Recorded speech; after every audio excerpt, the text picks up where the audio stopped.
In this episode, we're bringing you on a trip to Santa Marta. What's there to do on a weekend here in this beautiful, beautiful place? Before we start, cue me the intro. I'm Gabe, and this is my wife, Bruna. We're both financial planners turned digital nomads, and we're currently on a 7-month trip around the globe. In this channel, we show you that it's possible to travel the world while working and maintaining a healthy work-life balance.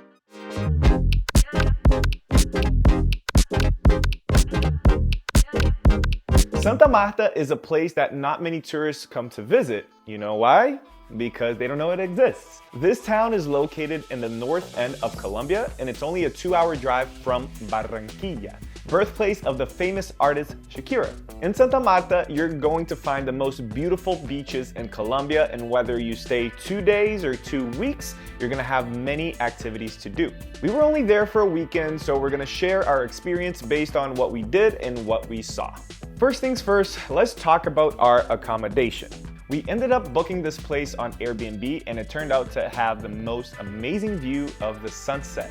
This place is located in Taganga, which is just a few miles north of Santa Marta. This Airbnb offered us a comfortable stay during our visit there, but beware, the climb up the hill is challenging, and if you have a physical disability, this might not be the best choice for you, so book at your own risk. If you're looking to stay in Taganga, you'll be right near the beach and about 15 minutes away from the city center. When we stayed in Taganga, it was Semana Santa. We arrived on Good Friday and spent Easter there. Latinos know that no one wants to work during Semana Santa, so the place was absolutely packed. We would go out for strolls at night and the beach was still full. Obviously, if you're not there during the holidays, it's going to be way less of a hassle getting around. Anyway, Taganga has some interesting places to visit, including, but not limited to, the beach, obviously, a restaurant by the beach called Pachamama that had delicious seafood dishes and drinks, and also a place near our Airbnb called Baba Ganoush. I ordered a steak on my visit there and it was delicious.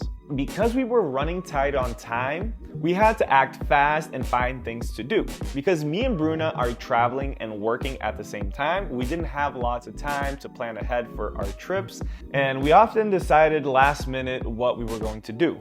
It was not different in this case. We booked this trip the night before and woke up early to hop onto our boat, the Tranquila, and set sail for Tayrona Park. The journey to our first stop was quick, just 10 minutes. We dropped anchor at El Remanso, where we had about 40 minutes of snorkeling fun. Then we went back on the boat and off we went to our next stop, Granite. We ended up meeting really cool people on this boat trip and had the opportunity to strike some awesome conversations. After that adventure, we cruised over to Bahia Concha for some chill time. It's the biggest bay in the park, perfect for whatever you were in the mood for. So swimming, strolling along the beach, more snorkeling, paddleboarding, and then at 4:15 we went back to Santa Marta. So as we headed back to the city, we decided to take a stroll around the city center, but ended up calling it a night pretty early because on the next day we were going to visit the Minca waterfalls. But before talking about the waterfalls, please take this moment to give us a thumbs up if you're enjoying this video. So this trip is something you can get done totally on your own. The only thing you need is to grab a cab and go to the waterfall and hike up the trail. The trail itself is only a 30-minute hike, but we ended up missing the entrance and Bruna got pretty pissed and complained the whole hike back down because she's lazy and did not want to enjoy this walk at all. By the time we got to the waterfall, the place was completely packed, but the experience was still beautiful. Keep in mind there's an entrance fee to this place. I think it was somewhere around $6, 24,000 pesos, so bring cash with you.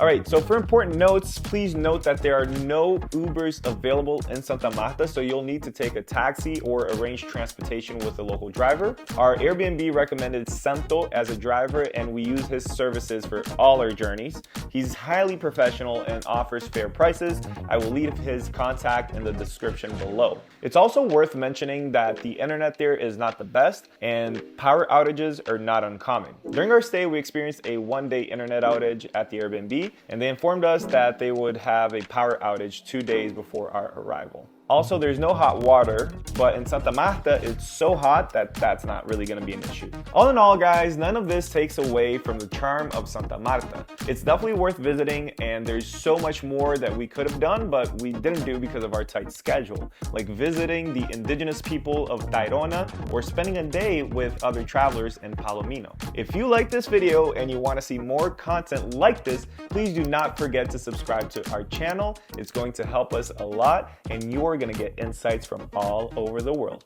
I'll see you next time in the Scarabelli way.